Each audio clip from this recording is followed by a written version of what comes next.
seguir aqui com a nossa conferência, vamos seguir com uma mesa redonda moderada por mim, e agora que vão partilhar as suas experiências e as suas perspectivas em termos de liderança e de transmissão de valores, a Carla Caló, da Bold by Devoteam, que é People Strategy and Transformation Manager, Paula Ferreira Borges, diretora-geral da SRS Legal, Sandra Brito Pereira, diretora de Gestão de Pessoas do Banco Montepio.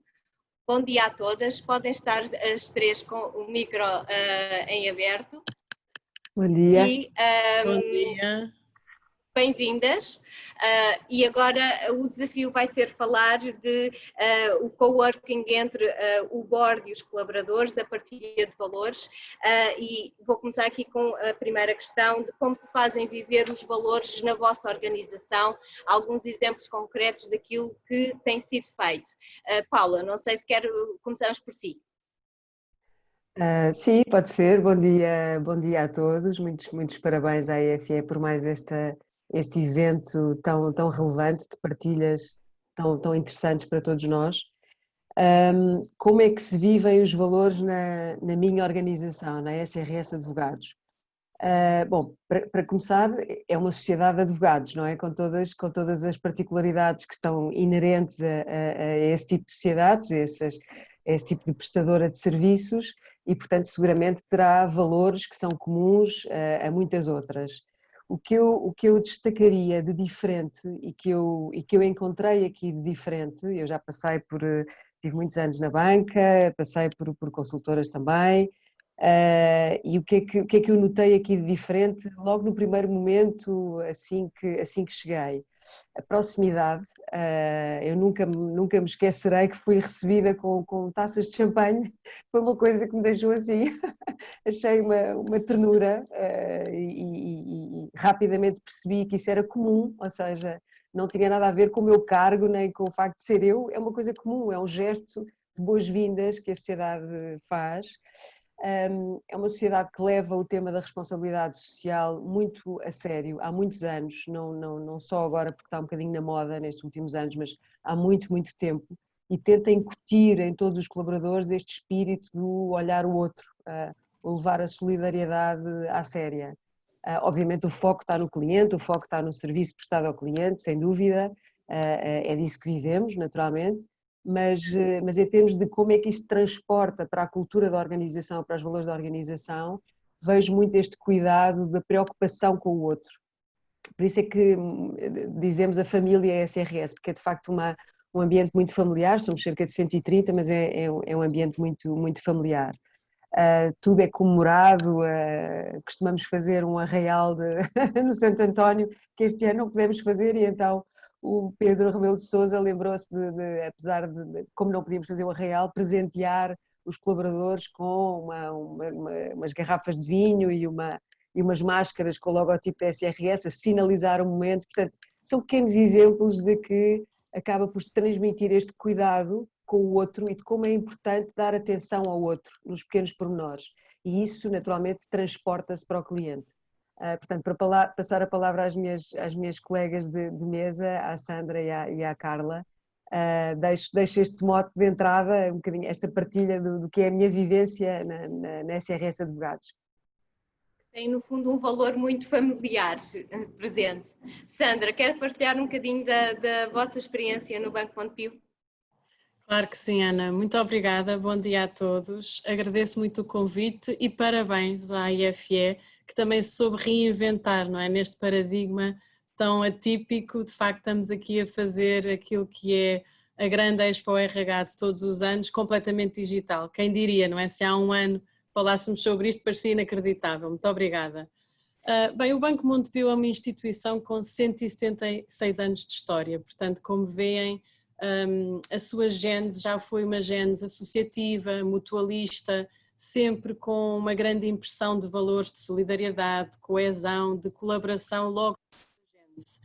Por isso a cultura do banco é realmente distintiva. Eu sei que todas as organizações por definição dirão isto, mas efetivamente eu também, como a Paula, já trabalhei em várias organizações e em vários setores e não há dúvida que este acervo de valores e este propósito que tem acompanhado este banco desde a sua fundação, tendo por finalidade também todas as ações de proteção social, os sistemas complementares de segurança social e saúde, a promoção da melhoria da qualidade de vida dos 630 mil associados e das suas famílias, claro que traz aqui um legado que de alguma maneira tem sido para nós todos colaboradores um fator de motivação acrescido, um propósito e um desígnio que muito nos orgulha e que creio que nos traz a tal cola intangível que é de facto a cultura da organização. Posso-vos dizer que é engraçado porque eu estou aqui há um ano e poucos meses, não é? E já vos estou a contar esta história porque ela realmente perpetua e dignifica o nosso propósito, mas posso-vos dizer que curiosamente também com as gerações mais novas, e tivemos a oportunidade de fazer essa auscultação com o nosso programa de trainees e agora com o programa também de estágios de verão, todos estes jovens talentos que vêm trabalhar connosco nos diziam o quão importante no fundo, esta história, esta cultura e este legado é também na sua escolha do nosso banco, ou seja, a força que isto também imprime ao nosso employer branding. No nosso caso ela é natural, é um legado histórico, temos essa vantagem e essa virtude, mas de facto o que é que isso nos traz? Uma cultura muito próxima, muito colaborativa, cultura, aliás, como referiu a Paula, que depois é espelhada e referenciada também pelos nossos clientes e, de facto, naturalmente uma cultura também muito familiar, apesar de sermos 3.500 colaboradores, sentimos que efetivamente essa cultura existe e é perpetuada também através da comunicação dos vários líderes ao longo destes anos. Portanto, creio que também nós podemos dizer que apesar de sermos uma organização média, uma organização grande, temos uma cultura de proximidade e de colaboração que está impressa naquilo que é a nossa gênese, que é uma gênese de facto voltada para a solidariedade e para a responsabilidade social. Obrigada, Sandra. A Carla teve aqui uma pequena quebra, mas já regressou entretanto e quando eu ia mesmo passar a palavra para si. Carla, tem só que ativar aí o seu micro. Pois. Carla, tem só que ativar o seu micro. Bem, peço imensa desculpa. Não tem problema. E ainda estamos na primeira questão e portanto, estou aqui a ouvi-la com alguns cortes, não sei se a Carla nos está a ouvir. Eu penso que ela ficou com a imagem parada, pelo menos aqui do meu lado está com a imagem parada. Vamos ver, vamos continuando a falar com a Paula e com a Sandra até ver se a Carla consegue juntar-se a nós, que está ali com... São os desafios da nova normalidade. Da época digital. Ouvir agora? Sim, muito bem, estamos a ouvir. Perfeito. Sim. Bom, vou tentar no slot de tempo que a internet me deixar falar. Bom, Sim. Aqui na Bold, obviamente, celebramos uma cultura de diversidade e inclusão, onde as pessoas estão em primeiro e expansou-se numa empresa com quase 700 colaboradores. Ainda hoje conseguimos manter uma relação de grande proximidade com os mesmos. Obviamente, nesta celebração desta cultura, a comunicação tem e cada vez mais tem um papel fundamental. Esta é a única maneira de garantir que as pessoas estão alinhadas e vivem os mesmos valores e é assegurada uma comunicação regular e eficaz, próxima e que se faça sentir, que consigamos passar e fazer sentir que todos fazemos parte da mesma equipa. Obviamente, para isto também contribui muito o facto de haver momentos de convívio, sendo uma empresa dinâmica e com uma cultura jovem e inovadora, obviamente temos foco em querer proporcionar momentos que permitam aos nossos colaboradores conversar e partilhar experiências para se sentirem bem e nesse ambiente. Aliás, a cultura é algo que deve ser vivida em comunidade e não em separado. Também a transparência, que hoje tanto se fala, e a proximidade, são fatores também super importantes. Todos somos agentes culturais e por isso não deve existir barreiras à comunicação. E isso ficou muito provado agora com o Covid, em que esta mesma comunicação tomou uma dimensão muito mais relevante naquilo que era também estabelecer a proximidade com os nossos colaboradores e fazê-los sentir o momento que estavam a passar, que estávamos todos a passar e que tinham uma empresa que estava focada no seu bem-estar em primeiro lugar. Existe uma noção de horizontalidade nas organizações que permite a qualquer pessoa se sinta confortável em partilhar as suas ideias e opiniões portanto, colegas, managers ou até mesmo o CEO, e temos muitos fóruns onde o CEO, nomeadamente o Ask Me Anything, onde o CEO, portanto, fala através das nossas redes, mas não só. Isto hoje em dia já é tudo muito mais moderno e o Covid também assim nos vem impor de alguma forma esta cultura mais remota, mas que de facto é uma cultura aberta e que o CEO e não só, e todos os membros da liderança se propõem a escutar e também a fazer debriefs daquilo que é o momento que a Bold passa no momento, mas também celebrar aquilo que conseguimos alcançar de bom e fazer-nos refletir aquilo que temos que melhorar. Portanto, aquilo que, e respondendo, eu penso que respondi à pergunta, mas é desta forma que pensamos que os valores devem ser vividos na nossa organização. A Carla introduziu aqui já um ponto para a segunda questão, que é a questão aqui da comunicação, porque a comunicação tem aqui um papel fundamental na questão da liderança, e pode-se dizer provavelmente que se não há comunicação não há liderança, ou pelo menos não se consegue transmitir essa liderança. Voltando agora à Paula, já passou por alguma situação em que não existia liderança e em que foi preciso transformar ou transformar a própria cultura para fomentar esta própria comunicação? Bom, eu começo por salvaguardar que a definição de liderança não é um conceito universal, não é? Ou seja, aquilo que eu valorizo e que eu designo de liderança e as competências que eu valorizo num líder podem não ser exatamente as mesmas que a Ana ou a Carla ou a Sandra valorizam.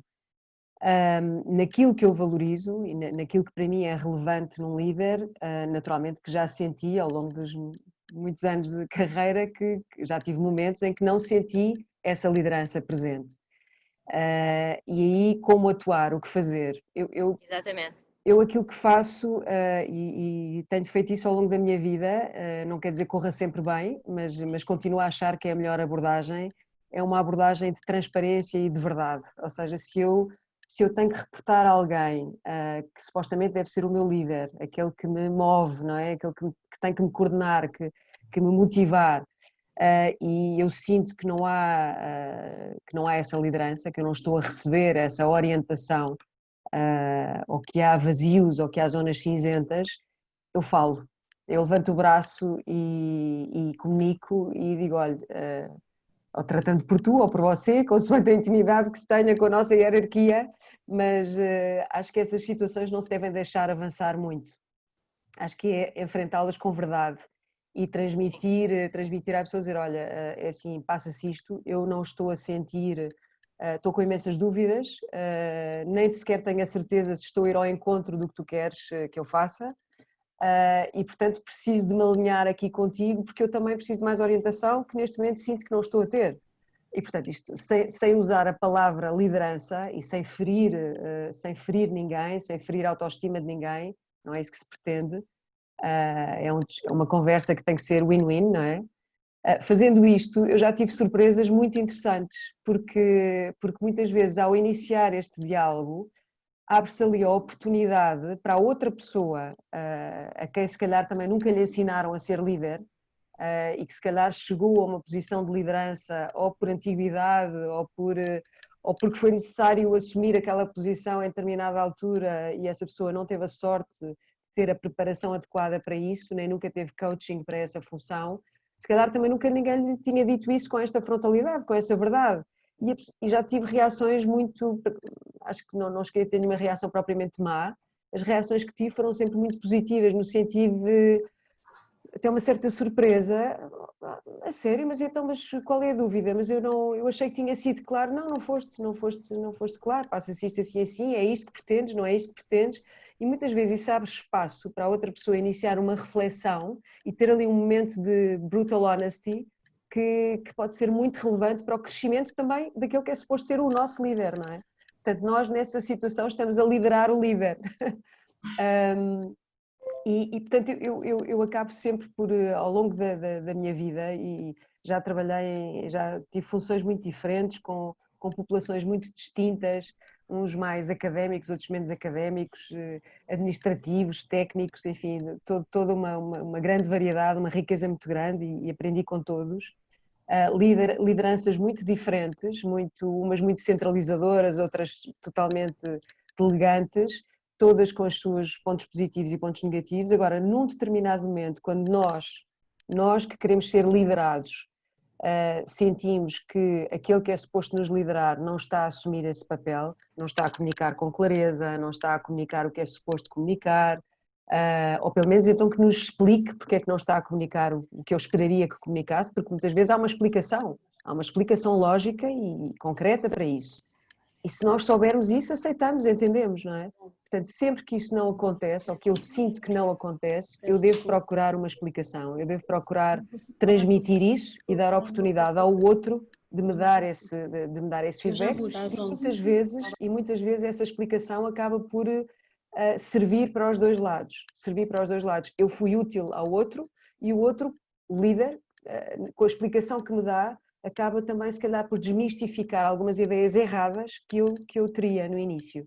Portanto, em suma, a verdade, eu acho que é encarar estas, claro que nem sempre são conversas simpáticas, às vezes diz que são conversas chatas, mas no final tenho a dizer que mesmo havendo receio mas é o meu chefe, quer dizer, agora vou dizer ao meu chefe que ele não me está a liderar, quer dizer, estou mesmo a pedi-las, não é?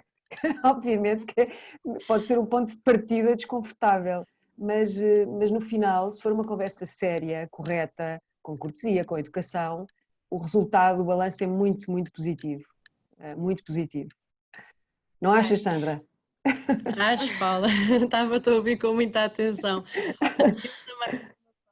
Isto, o facto de já termos uma carreira com alguns anos, a verdade é que efetivamente também já tivemos que trabalhar com pessoas muito diferentes, com estilos de liderança muito diferentes e eu acho que em parte essa longevidade da nossa carreira também nos obrigou a ganharmos flexibilidade e adaptabilidade na gestão desses diferentes perfis. Eu vou-vos dar um bocadinho o meu testemunho pessoal.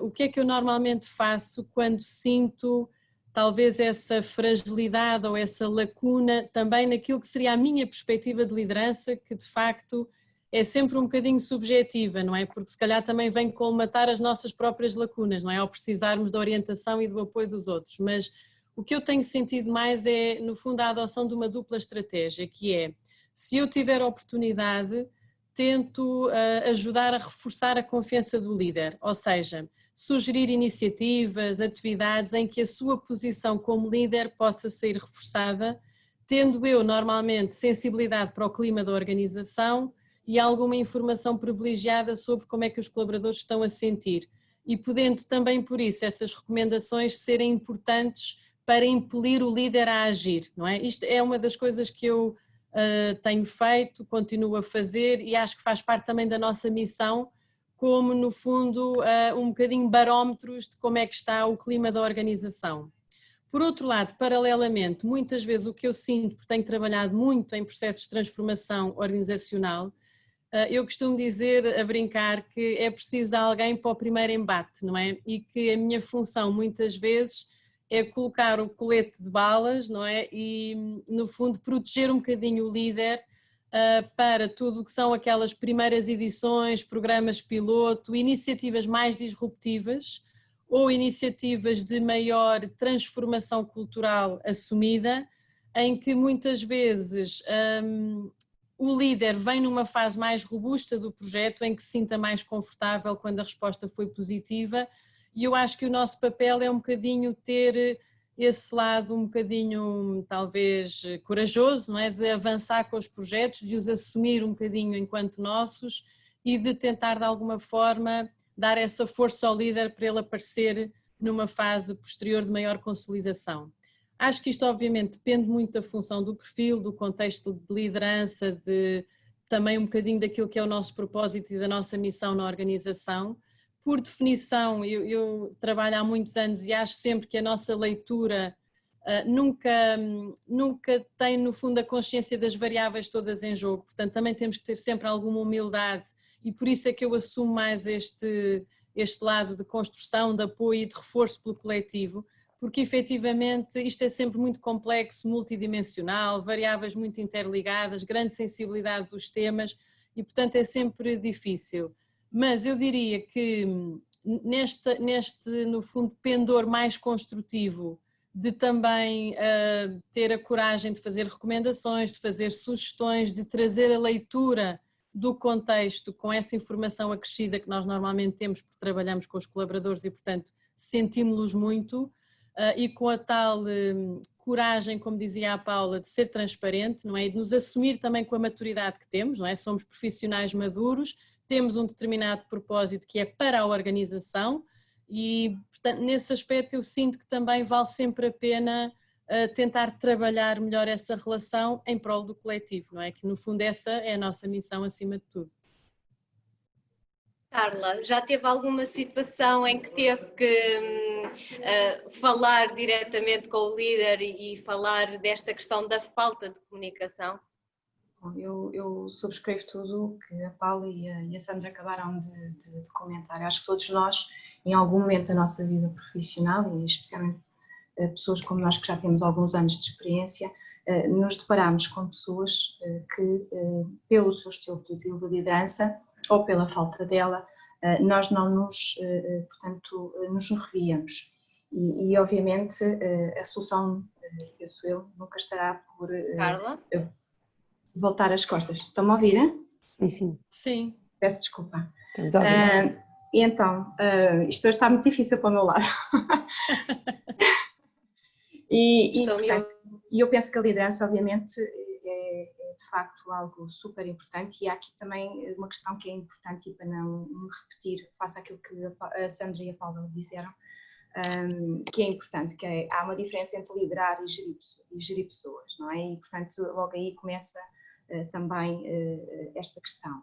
O que é que, e para não me repetir, o que é que eu penso que é importante? Obviamente, para além de ter uma postura muito colaborativa, é obviamente focar-nos naquilo que nós podemos controlar. E há sempre uma parte da situação que nós controlamos e que depende de nós.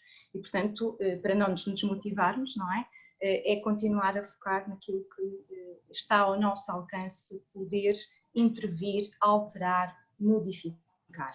Depois, ter foco no que queremos alcançar. E se o líder, em algum momento, possa não estar tão disponível, obviamente, encontrar outros intervenientes que nos possam ajudar a chegar ao objetivo e dar-nos a inspiração que necessitamos e a confiança para o fazer, porque é muito importante. E por fim, não menos relevante, e isso é mencionado pela Paula, é o quão é importante dar feedback ao nosso líder, porque muitas vezes as pessoas não têm consciência do impacto que a sua gestão ou com a sua liderança possa estar a causar no outro. E eu acredito sempre que uma boa conversa construtiva e genuína é uma base de confiança e transformadora, não é? Porque não acredito que alguém que queira crescer, se desenvolver e queira ter um impacto positivo, quer numa equipa, numa pessoa, numa organização, não esteja open mind para escutar aquilo que os seus colaboradores lhe têm para dizer.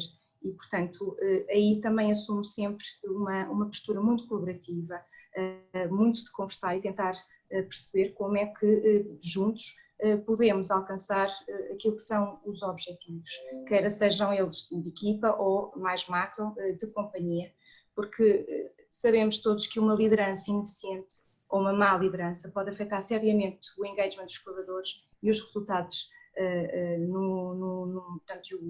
o impacto nos resultados na empresa. Portanto, acho que, e fazendo aqui um resumo, a humildade, o estar aberto a construir junto, o feedback construtivo, genuíno, o também não nos deixarmos focar, porque nem sempre geralmente as pessoas estão, mas também podemos nos confrontar com pessoas que não estão disponíveis para receber esse feedback. E, portanto, também é importante que no caminho não nos deixemos de focar naquilo que é realmente importante. E portanto, eu há pouco mencionar aquilo que nós podemos controlar e ter foco naquilo que de facto pretendemos atingir. Agora vou aqui Olha, introduzir. deixem-me só complementar isto que a Carla estava a dizer, só contando uma história muito simples, para ver como às vezes esse feedback pode ser de facto construtivo e em coisas muito singelas. Eu tive uma vez um chefe que era uma pessoa até muito carismática, e portanto era uma figura pública, toda a gente o conhecia, mas tinha umas manhãs difíceis e portanto quando chegava de manhã ao local de trabalho não dizia bom dia a ninguém. E eu ouvia dizer, não é, que era uma das coisas que as pessoas tinham pena, não é, porque efetivamente ele entrava ali de manhã e se esquecia de dar os bons dias. E lembro-me que pensei assim, isto é uma coisa um bocado pessoal e tal, mas vou-lhe dizer. E disse, olha, é que realmente as pessoas, um bom dia de uma figura destas tem um peso motivacional acrescido. E portanto, como dizia a Carla, de facto, para o engagement e para o empenhamento das pessoas, são pequenos pormenores e pequenos detalhes que podem fazer toda a diferença. E curiosamente, o que eu senti na conversa que tive com ele é que ele não tinha consciência nenhuma nem do impacto da ausência desse bom dia, nem sequer que não dava os bons dias. E portanto, para ele foi realmente a consciencialização de um facto simples e que realmente não custa nada fazer, e que lá está um pequeno detalhe que ele depois alterou e que efetivamente pode fazer a diferença, não é? Devil is in the details, e neste caso realmente é um feedback que pode ajudar de facto a aproximar o líder das pessoas com pequenos gestos como este. Obrigada. Vamos agora, eu vou começar aqui a introduzir algumas questões que nos estão a fazer da assistência, aqui também para ir equilibrando e conseguir dar resposta ao que as pessoas nos estão a dizer. O Bruno Ribeiro fez aqui um enquadramento à questão da própria cultura nas organizações, e a pergunta muito concreta é como fazer vestir a camisola, como fazer os colaboradores vestirem a camisola da organização. Uma dica. Cada uma de vocês. Fala. Posso começar eu outra vez? Sim, eu acho que há muitas ideias. Há muitas ideias sobre isso. Eu volto a dizer que a partilha da informação, a comunicação aberta é das ferramentas mais poderosas para envolver as pessoas. Portanto, se as pessoas souberem no melhor e no pior, ou seja, não só quando a organização está em alta e está tudo a correr bem, quer dizer, também nos momentos difíceis, se esses momentos forem partilhados com verdade com os colaboradores e eles sentirem que no melhor e no pior eles são chamados, eles são ouvidos e é partilhada essa informação com eles, não há nada mais mobilizador. Na minha opinião, não há nada mais mobilizador. Ou seja, eu ter a sensação de que, bom, isto não deve, se houver alguma coisa preocupante, eu vou ser informada, não me vão apanhar de surpresa. Vão-me dizer, eu viver com essa tranquilidade na minha organização, da mesma forma que eu sei que quando há motivos para celebrar, eu também sou chamada a celebrar e também são partilhadas essas informações comigo, isso é do mais mobilizador que pode haver. Mas acima de tudo, nos momentos, acho eu, porque os momentos difíceis são sempre os que nos marcam mais. E são os que trazem à tona as nossas ansiedades, os nossos medos. Portanto, se eu souber que eu conto com a minha organização para não me esconder esses momentos difíceis, não quer dizer que me tenha que contar os detalhes todos, há fóruns e fóruns, não é? Mas eu saber que não me escondem, que não me vão apanhar de surpresa com um momento menos bom que a organização esteja a viver, faz-me confiar, não é? Desenvolve a minha confiança, e uma organização em que eu confio é uma organização em que eu me sinto bem, é onde eu quero estar. Portanto, é aqui um papel de confiança.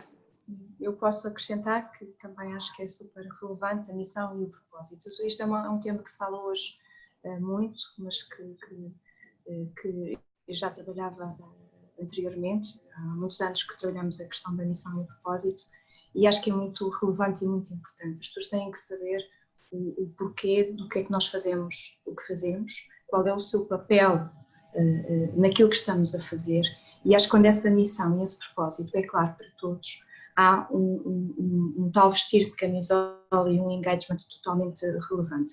E eu lembro-me, e vou dar aqui um exemplo muito rápido, eu trabalhei numa empresa que tinha vindo de várias reorganizações, sendo que a última foi extremamente dramática porque teve um impacto gigante com a redução de 50% dos seus ativos. E veio portanto, nós depois recebemos, nós tínhamos, portanto, era muito normal, 3 em 3 anos mudámos o Country Director, portanto, passando essa reorganização, entra, neste caso, e não tem nada a ver, mas se calhar tem tudo a ver, uma mulher, para gerir a companhia. E lembro-me que trabalhámos conjuntamente, na liderança, aquilo que era a missão e o propósito da empresa como um todo. E a transformação, que obviamente que isto não são transformações que se façam em semanas, são meses, okay, que passa por muita comunicação, por saber exatamente qual é o papel de cada um, o que é que cada um vai aportar de valor, mas a transformação foi imensa, de uma empresa que não acreditava que era capaz, e reparem, quando houve a reorganização a empresa tinha resultados positivos, mas aquilo que causou um impacto tão negativo que as pessoas não acreditavam que a empresa pudesse subsistir ou não se reviam, inclusive, na cultura da mesma, para passarmos a acreditar que o mundo era nosso, portanto aquilo já não era Portugal, já não era Lisboa, isto já era o mundo. E acreditámos num target que posso-vos dizer que nunca chegámos a alcançar, mas que durante muitos anos trabalhámos com afinco, com uma cultura extremamente colaborativa, muito assente, obviamente, naquilo que era a nossa missão e o nosso propósito. Portanto, eu acho que estes são dois fatores poderosíssimos quando conseguimos trabalhá-los bem top-down. Sandra.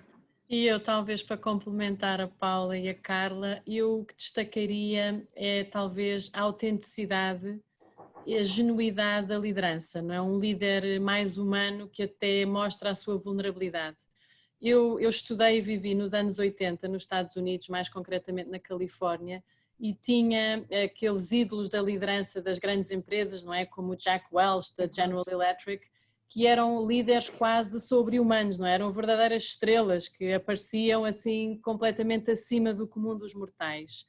Eu hoje confesso que vejo a liderança de uma forma muito diferente, também provavelmente mais contextualizada nos tempos atuais, e vejo-a mais como um exercício de missão, de responsabilidade acrescida, de saber gerir pelo exemplo e de nos preocuparmos muito com os nossos colaboradores, no sentido de também sermos dignos do seu esforço, do seu empenho, ter também como foco principal ajudá-los a ultrapassar obstáculos, libertarem-se eles próprios muitas vezes de crenças limitadoras e, portanto, também crescerem no seu propósito como pessoas e como colaboradores. E vejo isto como um móvel muito forte naquilo que é o empenhamento dos trabalhadores e a forma como eles estão envolvidos pelo tal propósito, pela tal missão da organização, mas de facto olhando para lideranças talvez hoje em dia menos baseadas no comando e controle, não é? E mais assentes na autonomia e na responsabilidade, e lideranças mais ao serviço das equipas e não tantas equipas ao serviço dos líderes, não é? Uma vez que no fundo é encontrar uma liderança que aporte valor, que traga desafios, que traga novos paradigmas, informação sobre tendências atuais, sugestões de novas leituras, novas metodologias, novos procedimentos, esta visão para o futuro e esta capacidade de dar confiança para atingir objetivos, não é? Este entusiasmo de concretizar projetos e a alegria de o fazer através do trabalho em equipa, sabendo que a pessoa não está sozinha e que há sempre alguém na equipa, incluindo o líder, que se poderá eventualmente sentar ao seu lado a trabalhar consigo, a ensinar, a pensar em conjunto, a ajudar para que da próxima vez eventualmente esse passo já consiga ser dado em autonomia. Portanto, eu vejo muito isto como um fator agregador, motivacional e que traz grande coesão àquilo que é no fundo deixarmos de ter um grupo de pessoas e passarmos a ter uma equipa coesa à volta de um propósito aglutinador. Vou aqui passar, ganhando um bocadinho de tempo, mas passando já aqui a outra questão da assistência, a Marta Branquinho pergunta se acham que em Portugal, de forma geral, se lidera de forma positiva ou se ainda há uma postura de comando e controlo. Quem quer começar? Bem, eu se quiserem posso começar, olhem, eu vou-vos dar o meu exemplo. Eu houve uma altura da minha vida, para aí com 28 anos, que trabalhei numa função em que conhecia quase todos os presidentes das empresas públicas portuguesas. E confesso-vos, como ainda era um bocado garota, não é? Eu achava que ia conhecer pessoas inolvidáveis, não é? E que me iam ensinar imenso e que ia ser uma experiência fascinante.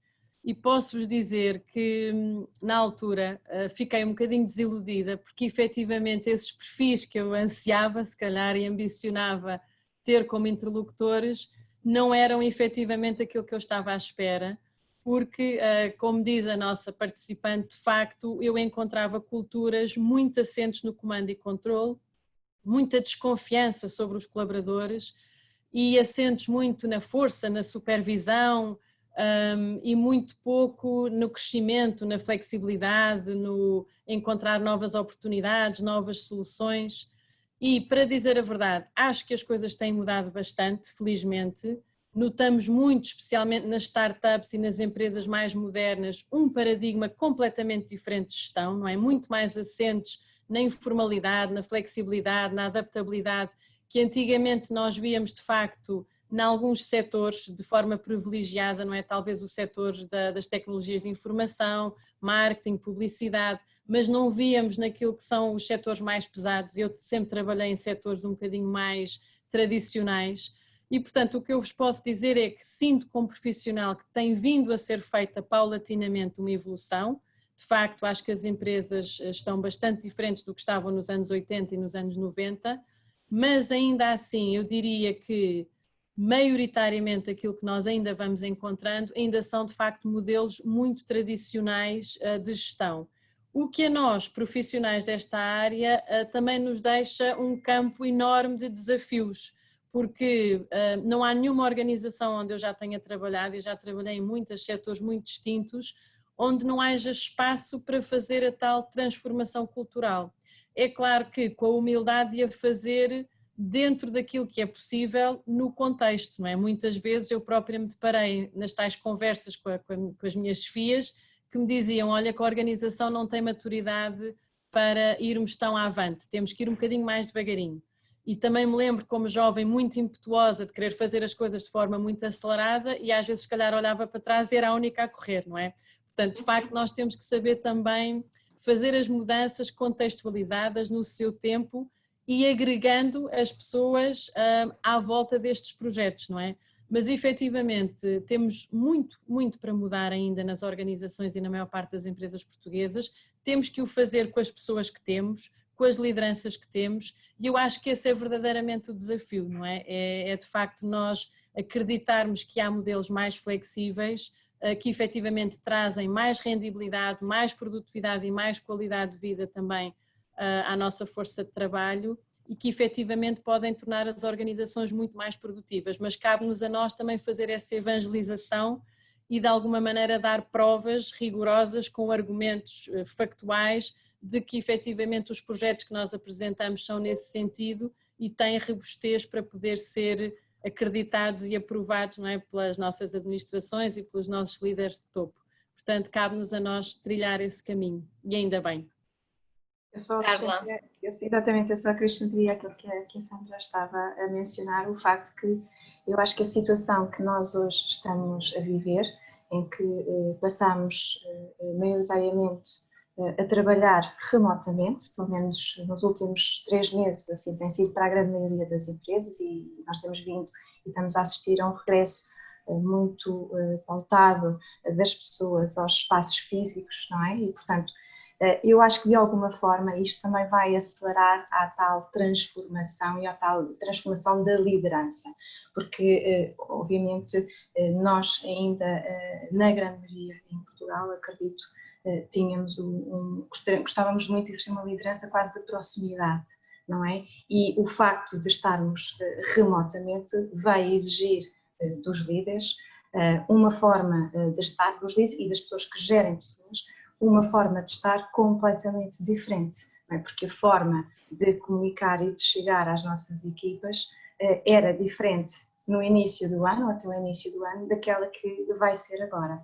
Portanto, acredito que estamos perante uma mudança de paradigma que vai levar o seu tempo, obviamente, as transformações não são imediatas, mas acredito que muitos dos líderes hoje em dia estejam a repensar a forma mais adequada a motivar estes colaboradores, que cada um está em sua casa, que não existe espaço para, às vezes, para aquelas coisas que nós temos quando estamos num espaço físico, para a espontaneidade do acontecimento e que, obviamente, fará também toda uma transformação. E cabe-nos a nós, obviamente, recursos humanos, dar o suporte nessa mesma transformação. E não é por acaso que se fala tanto em organizações mais ágeis, mais colaborativas, que eu penso que é algo que possamos posteriormente falar, porque de facto o paradigma vai alterar. Paula, não sei se quer acrescentar alguma coisa. Não, eu acho que o relevante já foi dito pelas minhas brilhantes colegas. Eu só finalizaria com assim, as mudanças, às tantas, quando nós não demoramos um bocadinho a fazê-las, não vai a bem, vai a mal, não é? Portanto, com o mundo que nos rodeia a impor diversidade, a impor equilíbrio entre a vida pessoal e vida profissional. E reparem que eu não disse vida familiar, disse vida pessoal e vida profissional, whatever that means, para cada um. Isso naturalmente obriga a que as lideranças centralizadoras e antigas deixem de ter espaço, quer dizer, não conseguem sobreviver num contexto assim. E, portanto, embora concorde com a Sandra que penso que o nosso panorama ainda é talvez dominado por esse estilo, porque então nas empresas de grande dimensão as estruturas de gestão executiva ainda são estruturas de uma geração em que esse era o formato de liderança e, portanto, isso não se muda assim num clique, mas as sucessões já serão completamente diferentes e para melhor, acredito claramente, eu sou muito otimista, é verdade que sou muito otimista, mas acredito claramente que mudar para melhor. Olha, nós já estamos aqui a esgotar o nosso tempo, mas eu já dou a palavra, Sandra. Estamos a esgotar o nosso tempo e tenho aqui ainda 3 questões que eu gostava de colocar. As 3 últimas questões dos nossos assistentes. Vou pedir respostas um bocadinho mais sucintas, com a palavra-chave. Então, aqui a Ana Sofia pergunta qual a situação mais difícil que tiveram de gerir com um líder perante a gestão de um ou mais colaboradores. Portanto, um exemplo, de uma forma muito breve, de uma situação difícil que tenham gerido. Eu penso que há pouco a Sandra já falou um bocadinho da questão do bom dia, que era uma coisa simples e que geriu, mas tem mais algum exemplo para partilhar? Paula? Olha, eu tenho um exemplo porque culturalmente é diferente. Foi numa altura em que eu participava no Conselho de Administração de um banco na Líbia e, portanto, era a única mulher no Conselho de Administração em que o acionista maioritário era muçulmano e, portanto, eu representava o acionista, na altura Banco Espírito Santo, e lá está, eu tinha poder, tinha mandato para, em representação ao mais alto nível, tinha esse mandato, mas na Líbia o voto ou a opinião de uma mulher conta muitíssimo pouco, não é? E foi uma situação, lá está, aprendemos muito com estas vivências, mas na altura foi bastante tenso, porque o que aconteceu foi, nós tínhamos combinado, na reunião anterior de Conselho de Administração, tínhamos acordado um conjunto de decisões, tínhamos acertado entre nós e fechado e registado em ata um conjunto de decisões e na reunião seguinte o acionista maioritário, dono do banco e Sherman, deu o dito por não dito em grande parte das decisões tomadas na reunião anterior. E eu digo, olha, peço desculpa, mas não foi isso que falámos, não foi isso que acordámos e, portanto, isso foi votado na reunião anterior, está registado em ata, não vamos reabrir decisões que já foram tomadas, não é? Então vamos discuti-lo novamente como um ponto de agenda na próxima reunião. E ele diz-me simplesmente, olha, madame, madame, não sei se sabe, mas aqui na Líbia o testemunho de uma mulher em tribunal vale metade do testemunho de um homem, que é como quem diz, a tua opinião, quer dizer, basicamente, e depois diz-me, e depois levanta-se e põe-me assim o dedo no nariz, remember I'm your boss, madame. E eu, pelo Divino Espírito Santo que me deve ter iluminado na altura, o Espírito Santo, o verdadeiro, deve sentir assim uma tranquilidade que não sei de onde é que veio, e lembro-me de ter dito assim, não, desculpe senhor fulano tal, não vou dizer agora o nome, não interessa, you are not my boss, you are my partner, not my boss. My boss is... fulano tal, CEO do Banco Espírito Santo. E portanto, mantive a minha posição. A reunião foi interrompida, ele recusou-se a fazer o resto da reunião, disse que eu tinha que voltar para Lisboa, que não podia mais participar nas reuniões, fez um estradalhaço tremendo. A Comissão Executiva perguntou se eu me sentia em condições de continuar, eu disse que sim, eu disse que por mim sim, não tinha problemas de continuar, e a verdade é que ganhei o respeito daquele homem, daquele muçulmano, muito mais velho que eu, com a idade para ser meu pai, mas a verdade é que ganhei o respeito dele.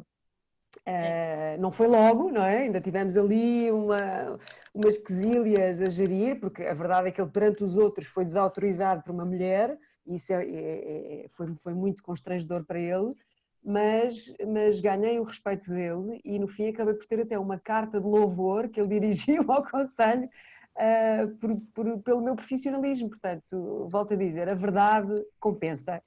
É a moral que eu volto a insistir, a verdade compensa, desde que dita com cortesia e no formato adequado.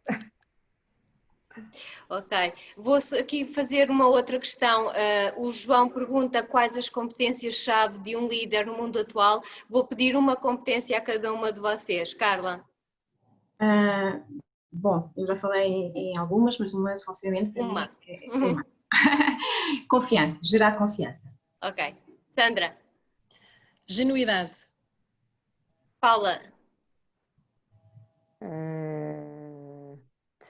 Escolher uma.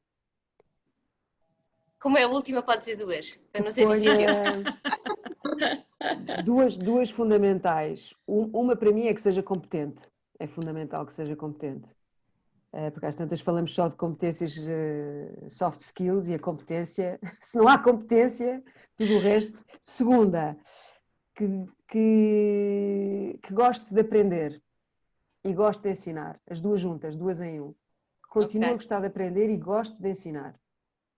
Então vamos encerrar a nossa mesa redonda com a última questão que eu deixei de propósito para o fim, porque acho que é uma boa forma de acabarmos, porque resume aquilo que nós tivemos aqui a falar um pouco.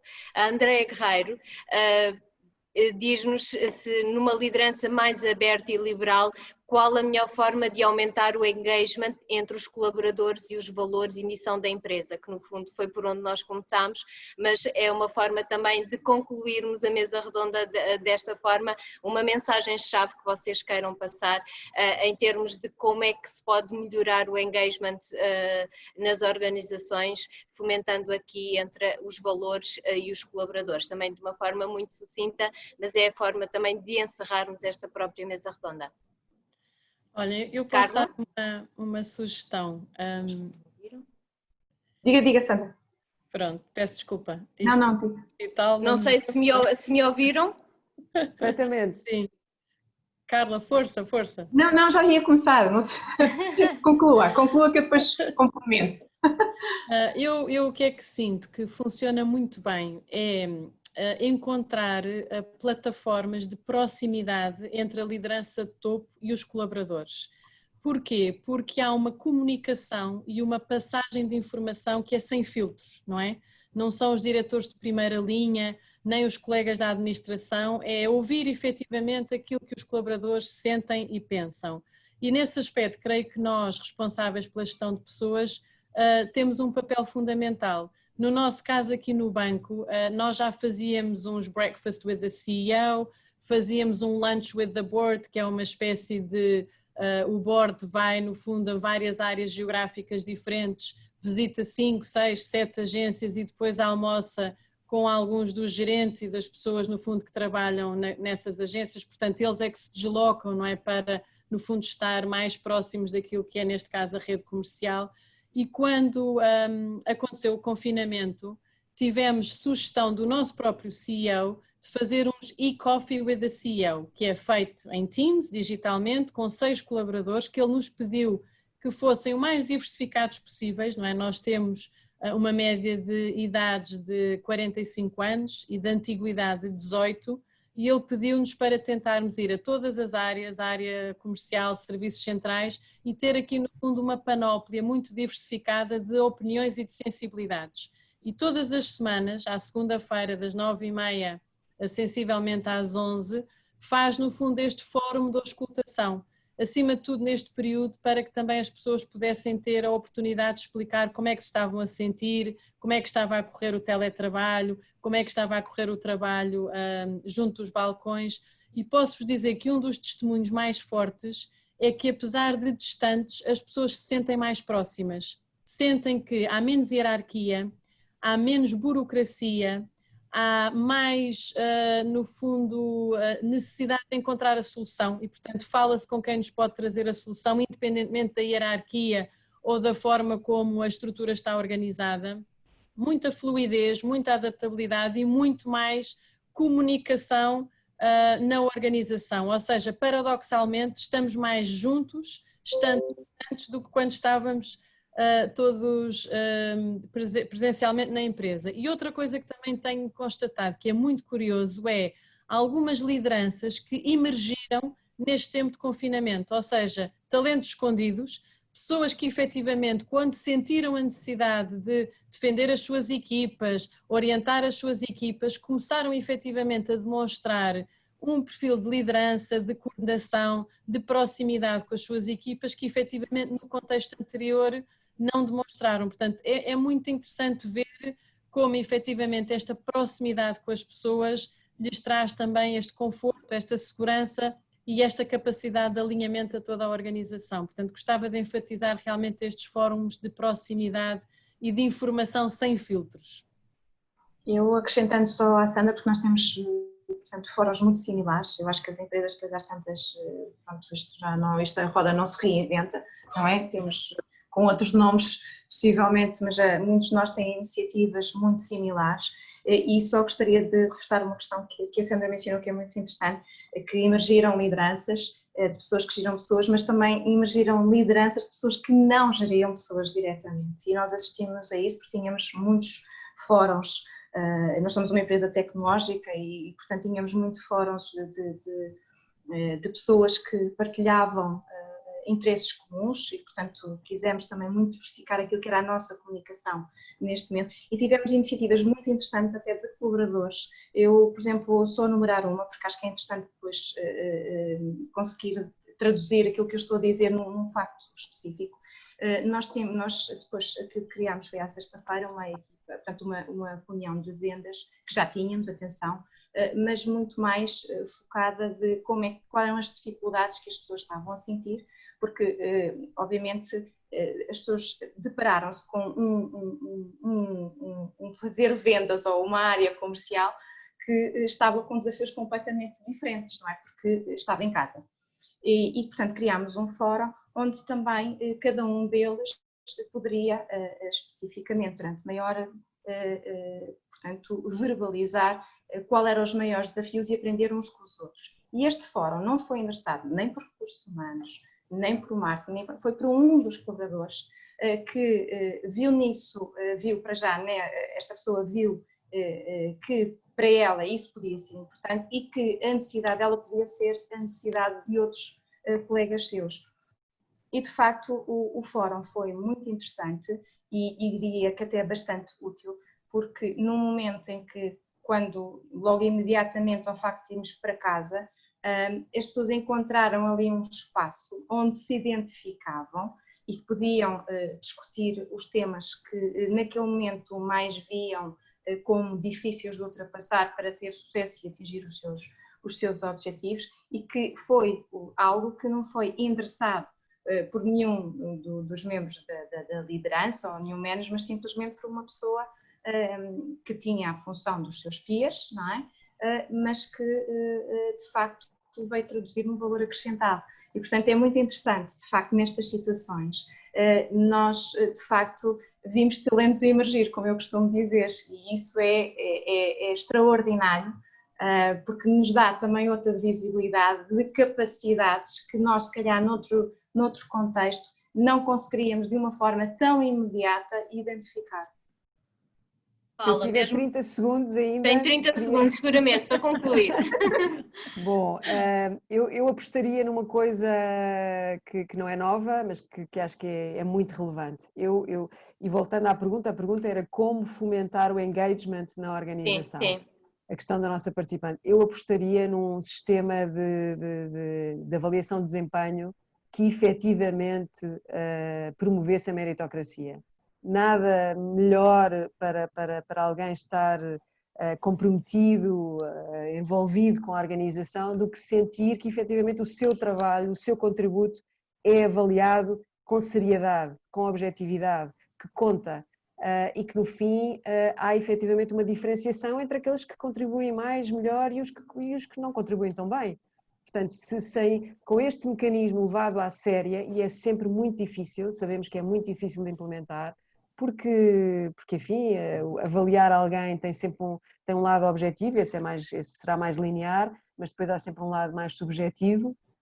Mas para mim, a destacar uma ferramenta ou uma aposta, eu apostaria claramente num modelo de gestão de desempenho sério e no qual as pessoas se revejam e sintam que o contributo que dão para a organização é valorizado de uma forma muito clara, muito objetiva e que tem como reflexo um feedback que os ajuda a crescer. 30 segundos, mais ou menos. Sim, pronto, vamos mesmo dar por concluída a nossa mesa redonda, até